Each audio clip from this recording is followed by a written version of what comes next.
Ethan Cole trusted routines. Coffee at 5:45 a.m., a jog on the cul-de-sac before the sun stained the sky orange, lunch from the same food truck that parked by the rebar pallets, invoices cleared on Thursdays, and date night with his wife, Lauren, every second Saturday.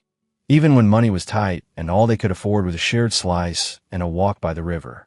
That Tuesday, his routine cracked.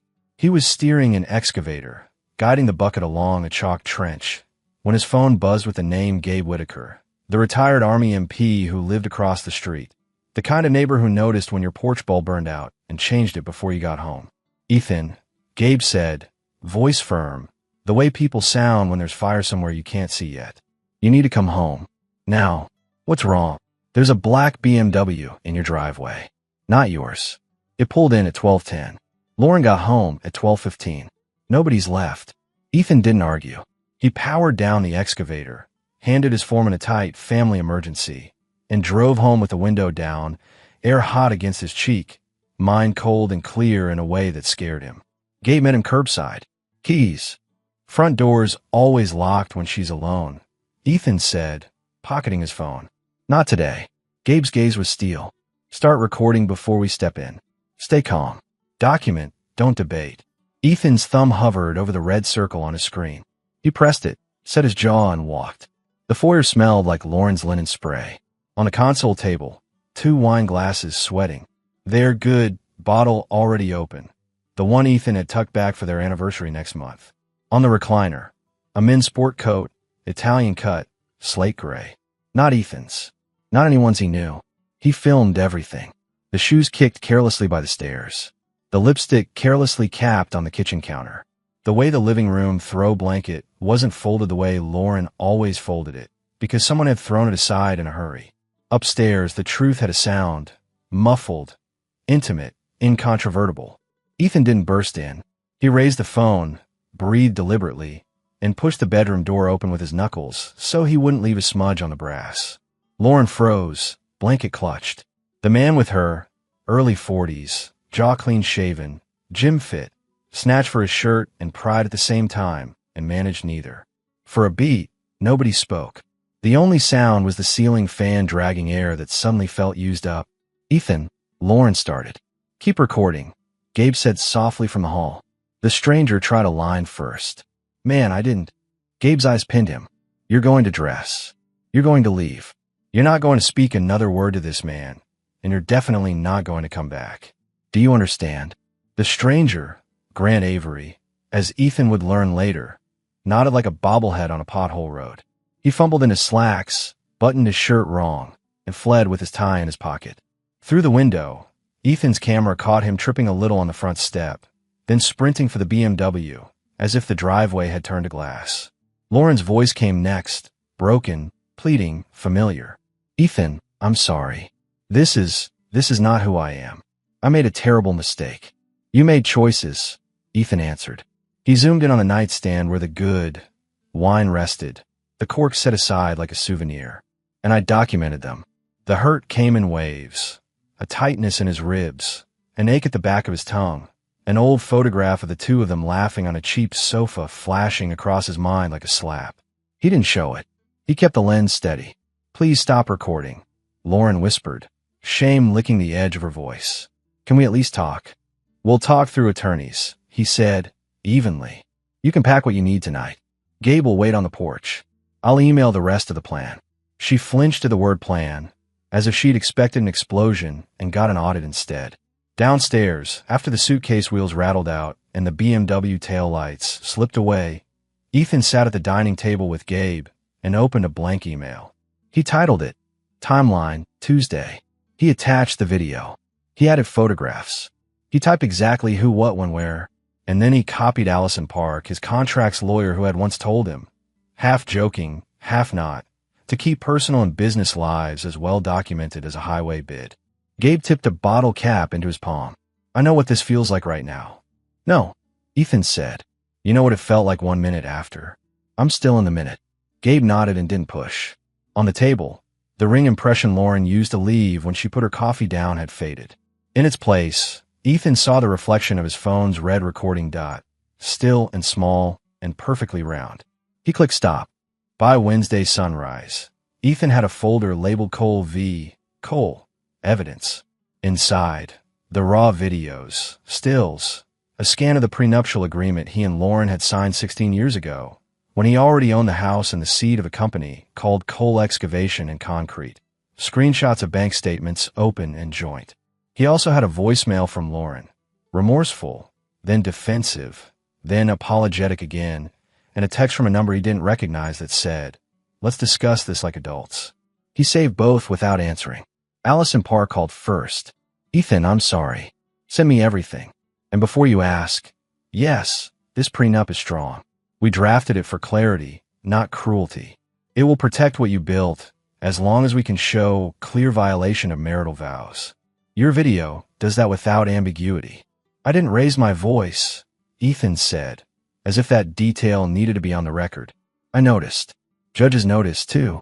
Write me a narrative while it's fresh. Your morning, your work schedule, the call from Mr. Whitaker, arrival time, observable facts. Precision is kindness to your future self." He wrote it like he framed footings. Methodical, level, true. He included the small things. How Lauren had folded his gym shirts on Sundays. How she removed the tags from new throw pillows. How she once joked you could eat off his job site because he kept it so clean. He wrote about their first apartment, the rattling heater, the way she turned off lights religiously. He wrote about things that looked like love because once they had been. He also wrote about their drift, a softness at the edges of date nights, her attention running thin, the way her phone lived in her hand like a second heartbeat. He hadn't wanted to name any of that until now. Routines blind you to quiet cracks. He named them anyway. By Thursday, Allison had drafted a clean, precise set of filings. Petition for dissolution. Exhibit A, prenuptial agreement. Exhibit B, evidentiary video. Exhibit C, timeline and declaration. She scheduled a meeting with Lauren's counsel, someone named Eric Monroe, and told Ethan what to bring, ID, list of assets, and what not to bring, emotion, speculation, blame. "Lauren wants to meet?" he asked. "She will when Eric reads the prenup." "But, Ethan, one more thing. Who is the man?" "I don't know yet. He drove a late model BMW. Find out if you can. If there's any work relationship, conflict, or financial entanglement, we'll need to disclose or leverage it." Gabe found out. He came over that afternoon, hair buzzed neat, posture still parade ground straight. Name's Grant Avery, city procurement consultant. He advises developers on permits, inspections, fast tracks. He's been around the municipal building department for years. I ran the plate through a public lookup service and then made a few old Army phone calls. Ethan exhaled through his teeth. Cole Excavation did residential work and small municipal pours, sidewalks, park footings, curb cuts. They inevitably brushed shoulders with city people. He pictured Grant's tailored jacket and the slick black key fob on the nightstand. "I keep everything above board," Ethan said. "I know, but people like him don't mind getting their hands dirty if they don't have to touch the mud. Be ready." Gabe's eyes were careful. When you hit a man where he lives, he sometimes tries to hit back where you work. They were both right. Friday morning, an inspector came late, stayed long, and found a problem that wasn't a problem. The slump was within spec.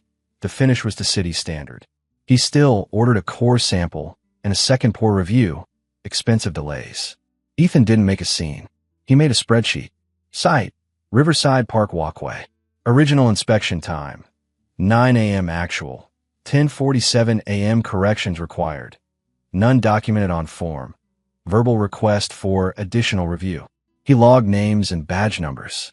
He emailed it to Allison with a neutrally worded note. Possibility of pressure being applied through city channels. No direct proof yet. We'll continue documenting. That night, as the cul-de-sac turned into porch-like constellations, Ethan sat alone in his kitchen, the one Lauren had insisted on painting pale blue because it felt like a sky without noise. He made simple food, eggs, toast, a sliced peach, and ate with the window open. He could hear kids playing 2 yards over. He could hear Gabe's screen door creak, then close. He also heard the past talking, because memory is an uninvited guest. The first time he saw Lauren, she was shelving books at the campus library, hair in a messy bun, reading the dust jacket of a novel like the blurb might decide her whole life. She wanted to be a school counselor back then, someone who helped kids find the words they couldn't quite say. He wanted to build things that would outlast bad weather. They did, for a long time, what young people do when the world is cheap and possibility is abundant. They dreamed in the direction of each other. He wanted children. She said maybe someday. The someday kept sliding. Desire, Ethan realized now, isn't just romance.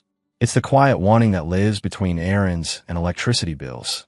The wish to be chosen on an ordinary Tuesday. Maybe their desires had begun to mismatch like socks. Maybe Grant had seen what was mismatched and tugged the thread. He wasn't going to chase that thought any farther. Some answers you don't need in order to do the right next thing. On Saturday morning, Ethan changed the locks. Not with bitterness, with care. He boxed up Lauren's winter sweaters, her dog-eared paperbacks, the ceramic jewelry dish she bought at a craft fair in Santa Fe. He labeled everything. He stacked the boxes neatly in the garage and emailed her counsel a courteous list with pickup windows. 2 hours later, Diane and Robert Reed, Lauren's parents, showed up on the porch with expressions like weathered leather, worn through, honest. "We're not here to argue," Diane said, forearms trembling as she clasped her hands. "We raised her better than this. We're ashamed, Ethan." He had nothing to offer them but coffee and space, so he offered both. Robert said what fathers say when their daughters cause damage they can't fix with a toolbox. "You did right by her for 16 years. We've already told her that whatever happens next, she's going to face it without our excuses." When they left, Ethan sat with that strange ache, how a family ends and then ends again, in smaller pieces you didn't realize were attached. Sunday afternoon, his phone lit with a new number. He let it go to voicemail. Later, he listened. "Grant, let's be reasonable, Ethan.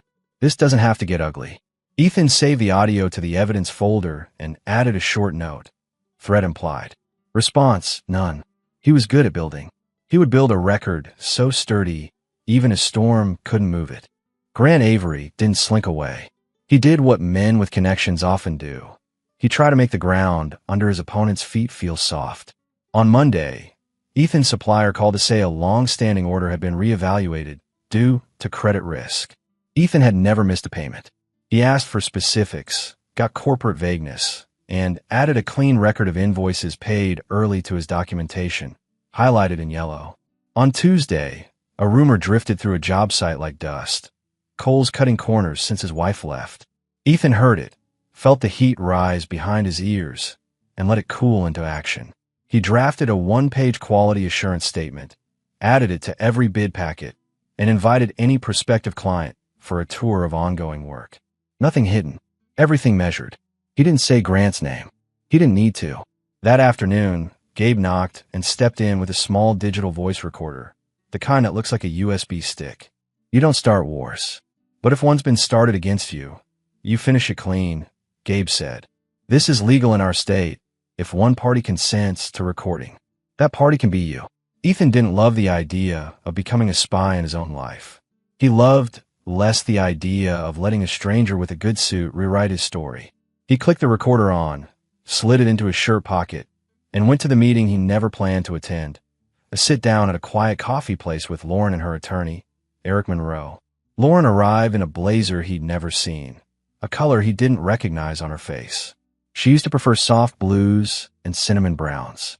Today she wore city law firm navy. "I'm here to make this efficient," Ethan said, before Eric could say amicable in 4 different ways. "The prenup stands. The house remains mine. Assets we acquired during the marriage return to me in the event of infidelity. I will not pursue a civil suit against Mr. Avery if he leaves me and my company alone. No interference, no whispers, no city pressure. If interference continues, I will file an ethics complaint with supporting documentation and a timeline of irregular inspections at city jobs where his footprint exists. My attorney has prepared the filing already. It is sitting in her drafts folder. I mean what I'm saying." Lauren inhaled like a person learning how to breathe again. "You don't have to turn this into scorched earth." "You lit the match," Ethan said, measured. "I'm just making sure it doesn't jump fences." Eric cleared his throat. "We're prepared to proceed under the prenup terms. We request privacy." "You'll have it," Ethan said. "I'm not posting videos. I'm not talking to anyone who isn't counsel, family, or client." He left his coffee untouched. Outside, he stood by his truck for a long minute and let the air fill and empty his chest. The recorder in his pocket hummed silent as a stone. He didn't know whether he'd need the audio. He only knew he didn't want to be outprepared. Grant made one more move, cowardly and familiar. A complaint was filed with the city alleging coal excavation had poured subgrade concrete at a small municipal skate park. The complaint was anonymous, but oddly specific. Ethan smiled without humor. Specificity is the refuge of people who think they're smarter than they are. He brought his own slump tests, his delivery tickets, his batch plant certifications, and a letter from the plant manager. He invited the city engineer to witness new tests. He printed emails and drew a neat line from the date of the anonymous complaint to a calendar invite showing Grant's procurement advisory meeting with a junior inspector notorious for loving favors. Allison filed the ethics complaint on a Wednesday at 9:05 a.m. By Friday noon, the city attorney called to say there would be a pause on all advisory functions by outside consultants pending an internal review. No names were mentioned. Professionals rarely say the quiet part out loud. They don't have to when the paperwork speaks fluently. Grant stopped calling. Lauren didn't. Some evenings, she left voicemails that sounded like the old version of her.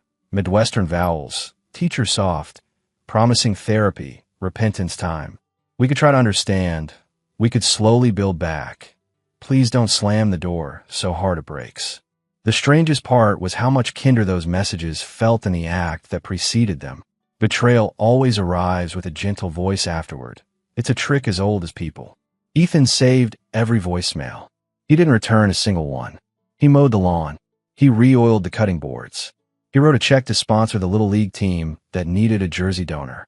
He took the long way to the hardware store so he could drive past the school where Lauren counseled kids and not flinch. He slept on his side of the bed for a week and then moved to the middle. He considered therapy and made the appointment. At the first session, the counselor asked, "What's your goal for our time?" Ethan said, "To not make Lauren's choices the headline of my life." "That's not a punishment goal," the counselor said. "That's a growth goal." "I'm tired of punishment," Ethan said. "I want clean." Clean doesn't mean easy. It means true. The hearing day arrived with indifferent weather and a docket that moved like a freight train, steady, loud, unstoppable. Judge Marisol Ramirez called the case, reviewed the prenuptial agreement, and watched a 30-second clip from Ethan's video in chambers, not on the open record, just long enough to establish what needed to be established. Allison presented the timeline like a survey, boundary points, elevations, no drama. Eric Monroe, to his credit, didn't waste the court's time. "We accept the agreement's terms. My client requests that personal items and her vehicle remain her property. She seeks no spousal support." Judge Ramirez signed the dissolution. The court appreciates counsel's efficiency. "Ms. Reed, do you understand the finality of today's order?" Lauren's voice was a pebble in a glass jar. "Yes, Your Honor." When it was done, Ethan shook Allison's hand and tucked the stamped packet under his arm, a bundle of papers that closed a book without the smoky theatrics of TV divorces. Outside the courthouse, Gabe leaned against the rail like he'd been carved there. "Done?" he asked. "Done," Ethan said. They stood in that shared silence menus when words would be too much. Down the steps, two teenagers argued about something that would feel like the end of the world for another 20 minutes. A bus sighed. Somewhere, a siren bleated and then faded. The cheater's revenge, such as it was, had burned itself out under oxygen deprivation. The city's internal review moved quietly. Rumor said Grant was taking a break from advisory work. Translation: the doors he used to hold open with his shoe now shut without him. Ethan didn't dance on that fact. He filed it under consequences and kept going. Back in the cul-de-sac, Diane and Robert Reed stopped by one last time. Robert cleared his throat. "Pastor Whitman asked us to pass along his, well, he said prayers, but he also said respect. He watched a man suffer and not break anything he couldn't replace. That's rare." Ethan didn't feel rare. He felt like a guy who'd keep inventory and pay his crew on time and pull permits. So clean the city sign-off felt like a handshake. Lauren didn't swing by. She sent a message through counsel asking if their old Christmas ornaments could be added to the pickup list. Ethan boxed them carefully. He included the crooked little ceramic house they bought on their second year, because it looked like a place they might live someday. People deserve to keep their memories, even when they don't deserve to keep the person in them. On Friday night, porch lights clicked on up and down the block. Gabe brought over 2 cold bottles and said, "To clean exits." Ethan raised his. "To honest paper." They drank to both, and to other things too.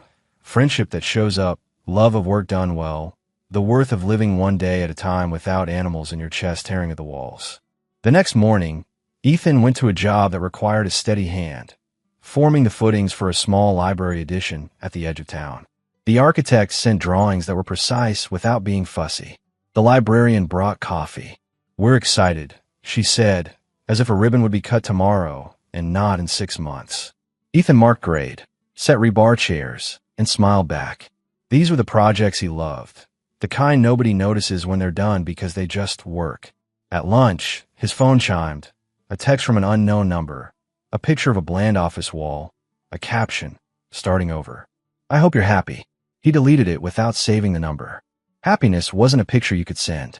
It was a driveway you swept, and a ledger you balanced, and a night you slept through in a house that told the truth back to you.